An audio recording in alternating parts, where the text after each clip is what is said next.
Hello everyone, day 2. ഇന്ന് നമ്മൾ രാവിലെ തന്നെ പോവുകയാണ്. ഇന്ന് ഇച്ചിരി നേരത്തെ പോകുന്നത്. ചേച്ചിയുണ്ട്, ചേച്ചിക്ക് ഇന്ന് 10 o'clock ഫ്ലൈറ്റ്. അപ്പോൾ ചേച്ചി എൻ്റെ കൂടെ നേരത്തെ വരാമെന്ന് വിചാരിച്ചു. ഞങ്ങളിപ്പോൾ ഒരു 5 o'clock ആകുമ്പം ഇവിടുന്ന് ഇറങ്ങും. ഓക്കെ, ഇന്ന് നോക്കാം നമുക്ക് കിട്ടുമെന്ന്. ഇന്ന് ഒരു 3 to 4 ഫ്ലൈറ്റ്സ് ഉണ്ട്. ലാസ്റ്റത്തെ ഫ്ലൈറ്റ് എന്ന് പറയുന്നത് ഇവിടുന്ന് മുംബൈയിലോട്ടാണ് എയർ ഇന്ത്യയാണ്. നമുക്കതിന് നോക്കാമല്ലോ. കിട്ടുന്നതിന് കിട്ടട്ടെ, കിട്ടുമായിരിക്കും. ഓക്കെ. അപ്പോൾ രാവിലെ തന്നെ ഇറങ്ങി നല്ലൊരു സൺറൈസൊക്കെ കണ്ടു. അധികം ട്രാഫിക്കൊന്നും ഇല്ലായിരുന്നു. അതുകൊണ്ട് ഒരു 30-35 മിനിറ്റ്സിലെത്തി.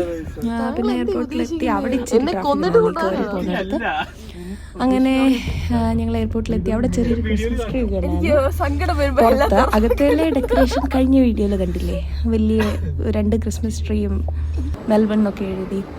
പിന്നെ ചേച്ചിക്ക് രാവിലെ തന്നെ ആയിരുന്നു ഫ്ലൈറ്റ്. എൻ്റെ എയർ ഇന്ത്യ ഫ്ലൈറ്റ് ഡിലേ ആയി. അപ്പോൾ എനിക്ക് കുറച്ച് വെയിറ്റ് ചെയ്യണ്ടല്ലോ. അവർ വൈകിട്ട് 4 o'clock അവിടെ എയർപോർട്ടിൻ്റെ അകത്തൂടെ ഈ ചെറിയ ബാൻഡ്, ക്രിസ്മസ് ബാൻഡ് പോലത്തെ സംഭവം വരുന്നുണ്ടായിരുന്നു. 2 ചേച്ചിമാർ 2 ചേട്ടന്മാരൊക്കെ ആയിട്ട്.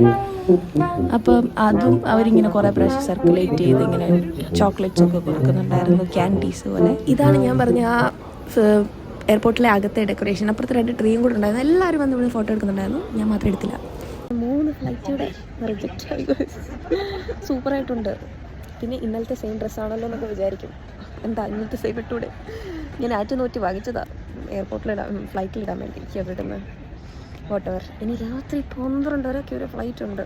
അത് 12:30. ഇപ്പം 3:30 ആയതേ ഉള്ളൂ. ഇനിയുണ്ട് 9 hours, റൈറ്റ്? 9 hours ഇരിക്കുക. ഇവിടെ തന്നെ ഇരിക്കുക. നമുക്ക് വേറെ പണിയൊന്നുമില്ലല്ലോ. അപ്പോൾ അത്രേ ഉള്ളൂ ഗൈസ്. ഞാൻ അവസാനം എനിക്ക് ഭ്രാന്ത് കയറിയിട്ട് ഞാൻ വിചാരിച്ചു ഡയറക്റ്റ് പൈസ കൊടുത്ത് ബുക്ക് ചെയ്താലോ. $13,000 $13,000 ഉണ്ട്. 3,600 ഉണ്ട്. പക്ഷെ അത് സെൽഫ് ട്രാൻസ്ഫർ അങ്ങനത്തെ സാധനങ്ങളൊക്കെ അല്ലെ. $5,000 1 വേയുടെ കാര്യം പറയുന്നത്. 1 വേക്ക് 5,000 കൊടുക്കണം. ഞാൻ ഇവിടെ വന്ന് കിടന്ന് പണിയെടുത്താലും എനിക്കത് തിരിച്ചടയ്ക്കാൻ പറ്റില്ല. അതുകൊണ്ട് ഞാൻ വേണ്ടാന്ന് വെച്ചു. Okay, bye. എനിക്ക് ഒരു ഹോപ്പ് കിട്ടിയിട്ടുണ്ട്. Thai Airways. ഇപ്പോൾ കാണാക്ക് സമയം 10:43. മക്കളല്ലേ, രാത്രിയാണ്. ഞാൻ രാവിലെ 5:30 എത്തിയതാണ് ഇവിടെ. എനിക്കങ്ങനെ രാത്രി 12 ഫ്ലൈറ്റ് കിട്ടുന്നതെന്ന് എനിക്കറിയില്ല. They asked me to come back at 11:30. വേറെ സ്റ്റാഫൊന്നുമില്ല. കുറച്ച് സീറ്റ് ഉണ്ടെന്നാണ് പറഞ്ഞ് ഇത്ര നേരം ഇങ്ങനെ തള്ളി നീക്കിയെന്ന് പോലും എനിക്കറിയത്തില്ല. അങ്ങനെ ഈ ഡ്രസ്സിട്ട് ഫ്ലൈറ്റ് യാത്ര ചെയ്യാനുള്ള എൻ്റെ ആഗ്രഹം സഫലമാകുകയാണ്. ആർക്കെങ്കിലുണ്ട് ഇങ്ങനത്തെ ആഗ്രഹം? ക്രിസ്മസിന് മുന്നേ വീട്ടിലെത്തായിരിക്കും. ഞാൻ കുറച്ച് എക്സൈറ്റ്മെൻറ്റ് കൂടിപ്പോയിട്ട് ഇനി കിട്ടും. അതാവോ നോ കിട്ടുമെന്നാണ് എൻ്റെ പ്രതീക്ഷ. കിട്ടത്തില്ലേ? കിട്ടണം. ഓക്കെ, കിട്ടിയിട്ട് പറയാം. അങ്ങനെ എനിക്ക് ബോർഡിംഗ് കാർഡ് കിട്ടിയതിൻ്റെ സന്തോഷമാണിത്. ഫ്ലൈറ്റിൽ ബോർഡ് ചെയ്യാൻ നേരത്തെ ഇതെടുത്തേ. പോരാത്തതിന് ഞാൻ ഒട്ടും പ്രതീക്ഷിക്കാതെ എനിക്ക് വിൻഡോ സീറ്റൂടെ കിട്ടി. എനിക്ക് ഒത്തിരി ഹാപ്പിയായി. ഞാൻ വിചാരിച്ചില്ല എനിക്ക് വിൻഡോ സീറ്റൊക്കെ കിട്ടുമെന്ന്. അതിൻ്റെ സന്തോഷമാണ് ഈ മുഖത്ത് കാണുന്നത്. സാധാരണ ഏതെങ്കിലും നടുക്കത്തെ സീറ്റൊക്കെയാണ് മോസ്റ്റ്ലി കിട്ടാറ്. 2 മീൽസ് ഉണ്ടായിരുന്നു. എൻ്റെ വിശ്വാസത്തിൽ ഇത് 2ാമത്തെ മീലാണ്. എൻ്റെ ആക്രാന്തത്തിൽ ഞാൻ ആദ്യത്തെ മീൽ തിന്നുപോയി. പിന്നെ രാത്രി ആയതുകൊണ്ട് പ്രത്യേകിച്ചൊന്നും പുറത്ത് കാണാനൊന്നും ഇല്ലായിരുന്നു.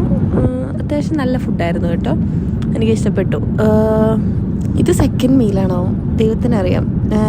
എനിക്ക് ബോധമില്ല ശരിക്കും. ഞാൻ ഫുൾ ഫ്ലൈറ്റ് ഉറങ്ങി. ആകെ ഫുഡിൻ്റെ ഒച്ചയായിട്ടപ്പോൾ ഫുഡായെന്ന് പറഞ്ഞ് കണ്ണു തുറന്നതല്ലാതെ എനിക്ക് പ്രത്യേകിച്ചൊന്നും ഓർമ്മയില്ല. അപ്പോൾ ഇത്രയൊക്കെ ഉള്ളൂ. ഇത് ബാങ്കോക്ക് വ്യൂ.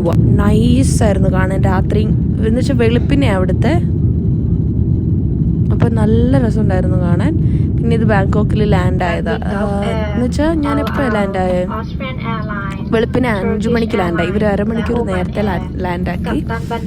പിന്നെ എനിക്ക് അവിടുന്ന് കുറച്ച് നടക്കാം. ഞാൻ ഓടി. കാരണം എനിക്ക് ആകെ 1 hour 15 minutes കൂടെ ഉള്ളായിരുന്നു.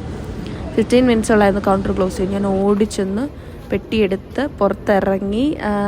ഫ്രീ എൻട്രിയാണ് ഇന്ത്യൻസിന് കേട്ടോ. അപ്പം ഇന്ത്യൻ പാസ്പോർട്ടായിട്ട് കുഴപ്പമില്ലായിരുന്നു. അവിടുന്ന് ഷട്ടിൽ ട്രെയിൻ, പുതിയ എയർപോർട്ടിൽ നിന്ന് എനിക്കൊന്ന് അവർ പുതിയ ബിൽഡിങ് പണിതാ. നൈസായിരുന്നു ഷട്ടിൽ എന്ന് വെച്ചാൽ ഡ്രൈവറൊന്നും ഇല്ലാത്ത ഷട്ടിൽ ട്രെയിൻ. 2 ബോഗിയുണ്ട്. ഇങ്ങനെ ഇതുണ്ടോ, അങ്ങോട്ടാണ് പോകുന്നത്. ഞാനായിട്ട് ഞാനായിരുന്നു ഡ്രൈവർ. അപ്പോൾ ഇത് എനിക്ക് കുറച്ച് നൈസായിട്ട് തോന്നി. എന്ന് വെച്ചാൽ ഇവരുടെ പഴയ ബിൽഡിംഗ് എന്ന് പറഞ്ഞാൽ കുറച്ച് കോൺക്രീറ്റ് മാത്രമാണ്. പുതിയ ബിൽഡിങ് സൂപ്പറായിരുന്നു കാണാൻ. പിന്നെ Bangkok is best known for their fruits. അപ്പോൾ ഇവരുടെ ഫ്ലൈറ്റ് എടുക്കുവാണെങ്കിൽ നമുക്ക് എപ്പോഴും ഫ്രൂട്ട്സ് കിട്ടും.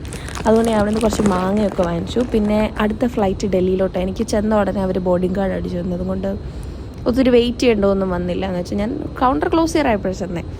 പിന്നെ ഡൽഹി ഫ്ലൈറ്റ് ആയതുകൊണ്ട് കൂടുതലും മലയാളീസ്, പഞ്ചാബീസ്, ഹിന്ദിക്കാർ ഒക്കെ ആയിരുന്നു. അപ്പോൾ ഗൈസ് ഞാനങ്ങനെ ഡൽഹിയിലെത്തി.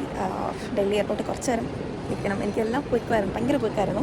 എനിക്ക് കുറച്ച് വിഷ്വൽസേ കിട്ടിയുള്ളൂ ബാങ്കോക്കിലെ. ബാങ്കോക്ക് വന്നു, ഞാൻ ഓടി ലഗേജ് എടുത്തു, ഓടിപ്പോയി ഫ്ലൈറ്റ് ഇച്ചിരി നേരത്തെ വന്നുകൊണ്ട് എനിക്ക് അടുത്ത ഫ്ലൈറ്റ് കിട്ടി. എന്നിട്ട് പിന്നെ ഞാൻ ഇവിടെ ഓടി വരാൻ നോക്കി. പക്ഷേ ഇവിടെ ഫ്ലൈറ്റ് ലേറ്റ് ആയിരുന്നു, അവിടെ നിന്ന് ലേറ്റ് ആയിട്ട് ഇറങ്ങി. അപ്പോൾ എനിക്ക് ഇവിടുത്തെ ഫ്ലൈറ്റ് കിട്ടിയില്ല. അടുത്ത ഫ്ലൈറ്റ് 3:00 3:20 അപ്പോൾ ഞാനിപ്പം ഇവിടെ ഫോൺ ചാർജ് ചെയ്യുക. അങ്ങനെ എനിക്ക് എയർ ഇന്ത്യയിലും സൈഡ് സീറ്റ്, വിൻഡോ സീറ്റായിരുന്നു. കുഴപ്പമില്ലായിരുന്നു. Normal flight. കുറേ മലയാളി നാട്ടിലോട്ടാണല്ലോ, ഫുൾ മലയാളികളായിരുന്നു. പിന്നെ കുറച്ച് പഞ്ചാബീസ് ഉണ്ടായിരുന്നു. അങ്ങനെ നമ്മൾ ഫൈനലി വീട്ടിലെത്തി. ഒരു 12:00 ഒക്കെ കഴിഞ്ഞു. വന്നപ്പോഴാണ് ഇതെന്തോ പള്ളിപ്പെരുന്നാളാണോ എന്ന് തോന്നിപ്പോയി. ഇതിൻ്റെ ബാക്കി വീഡിയോസ് പിന്നെ ഇടാം. അപ്പോൾ ഇത്രേ ഉള്ളായിരുന്നു. 2 ദിവസം വെയിറ്റ് ചെയ്തിട്ടാണെങ്കിൽ നമുക്ക് ഫ്ലൈറ്റ് കിട്ടിയില്ലേ. ഇനി നാട്ടിലെ വിശേഷങ്ങളായിട്ട് കാണാം. ബൈ.